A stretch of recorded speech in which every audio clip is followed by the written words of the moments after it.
Alright, boys and girls, here it is. This is the response video to Bill and Doug. Yes.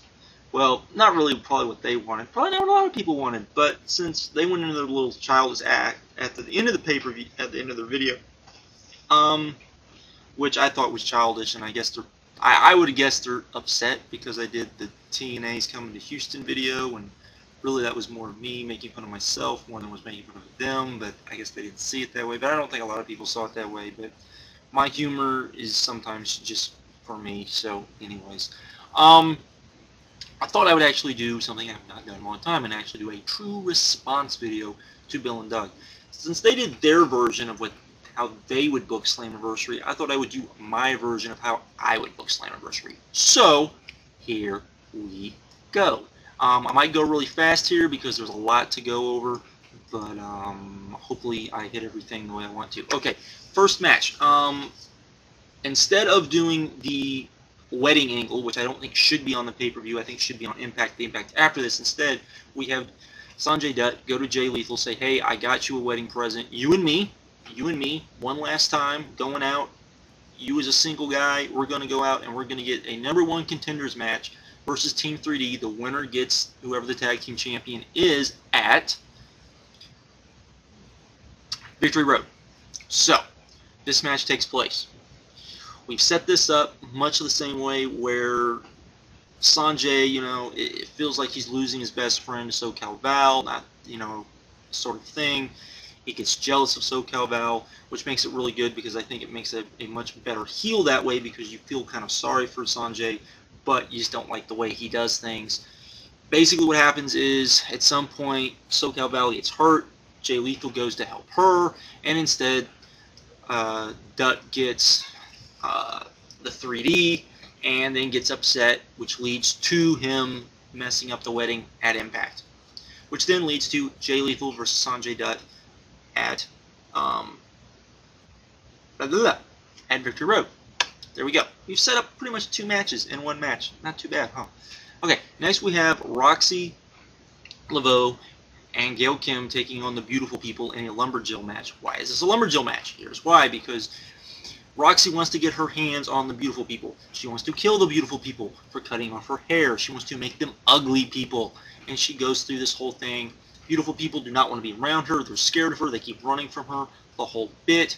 So basically this match is made so that Roxxi can get her hands on the Beautiful People. Doesn't have to be a long match. Doesn't have to be a long match at all. I would say probably even with promos and everything, probably less than 10 minutes, maybe a 5-minute match. Not very long, just enough for Roxxi to get her hands on, and that being the payoff to the match. So it doesn't have to be a long match, it just has to have a good payoff, and that's a good payoff. Next match, we have Scott Steiner and Booker T taking on Christian Cage and Rhino. Basically, I like the idea of them having the matches to qualify for King of the Mountain. Booker T costs Christian Cage then costs Booker T, and so we are at this point since Booker T turned on both Christian Cage and Rhino. Fun little 10-minute match, doesn't have to be long, probably 15 minutes given with promos and ring entrances, the whole bit. Not too difficult, little fun little match, which leads to the next night, the next Impact, where Booker T comes out, he gets the win on Rhino, comes out, says, hey, I won my match, I wasn't allowed to be, I was screwed out of being in King of the Mountain, I want to be the #1 contender. Christian Cage comes out, says, no, I want to be the #1 contender. They have a match at Victory Road, that way Booker T can go over someone at Victory Road, Christian Cage, in his hometown of Houston, and not go over Samoa Joe, which I don't think anyone really would probably think was a good idea. So there we go.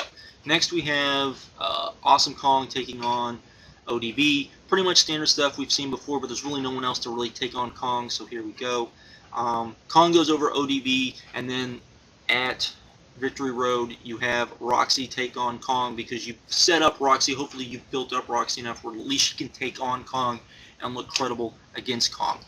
Next, we have the X Division title match, which would be Kaz versus P.D. Williams. You've got to give them a long time. This needs to be a good long match with Kaz going over to try to bring some credibility. Not that the X Division doesn't really have any credibility, but to try to bring it back up to actually looking more like a secondary title like it should be, and not just a wannabe cruiserweight title, which I often think it looks like.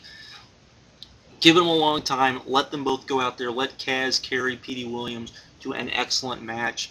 Definitely a match that could steal the show like the X Division should, would be very good. The next match is kind of some real fantasy booking, my point, but TNA does have working relationships with other promotions. This is me doing one of them. So doing the whole Sting, the history of Sting thing, Sting versus the Great Muta on this card, easy, book it. They should have had Muta and Sting when Muta was on the last, whatever TNA pay-per-view he was on. What was that, Destination X, I think?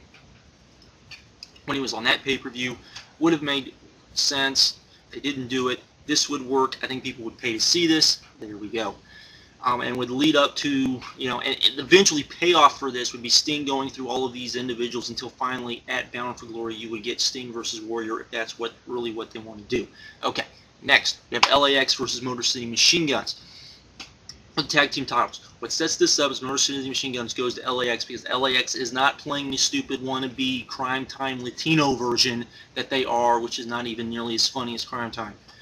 Instead, they're being what LAX is supposed to be, which is kind of revolutionaries, trying to bring up the fact that, you know, they've been downtrodden, they haven't been given a fair shake, all of those types of things. Motor City Machine Gun comes out and says, hey, you know, we want a shot at the tag team titles.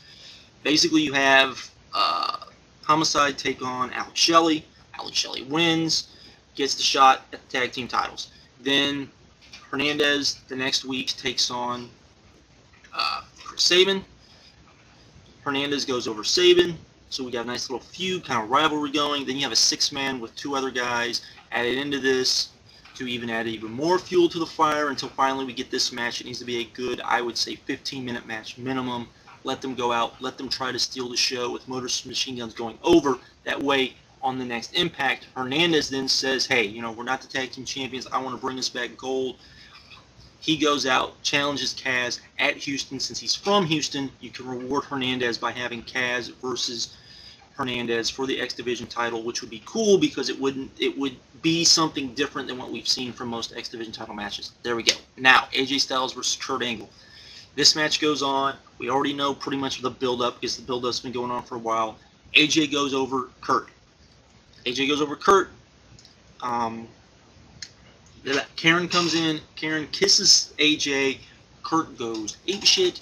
Goes from being comedy heel Angle to being psycho crazy Angle. Chokes out AJ. They're pulling AJ off. They're having to restrain AJ.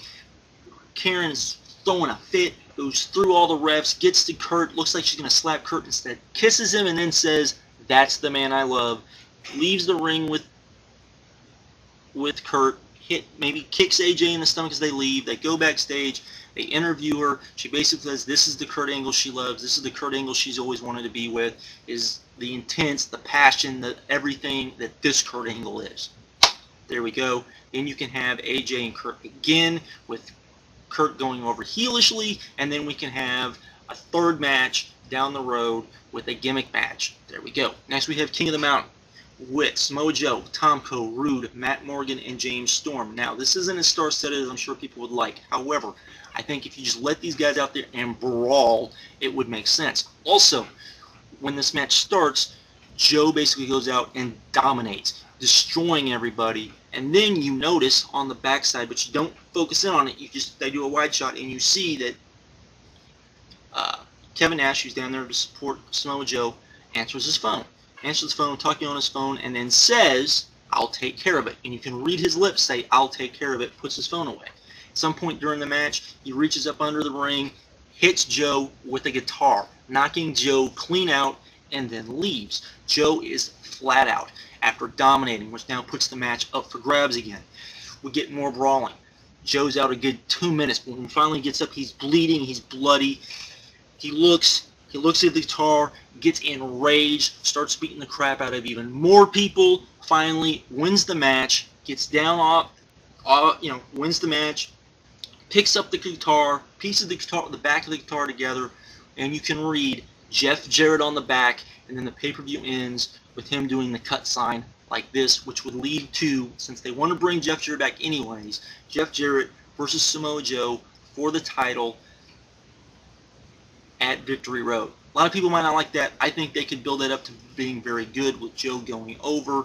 Particularly, you would bring back Jeff Jarrett as an uber heel. That's my pay-per-view. Love to hear what you guys think about it, and I won't delete your comments. I'm out. Later.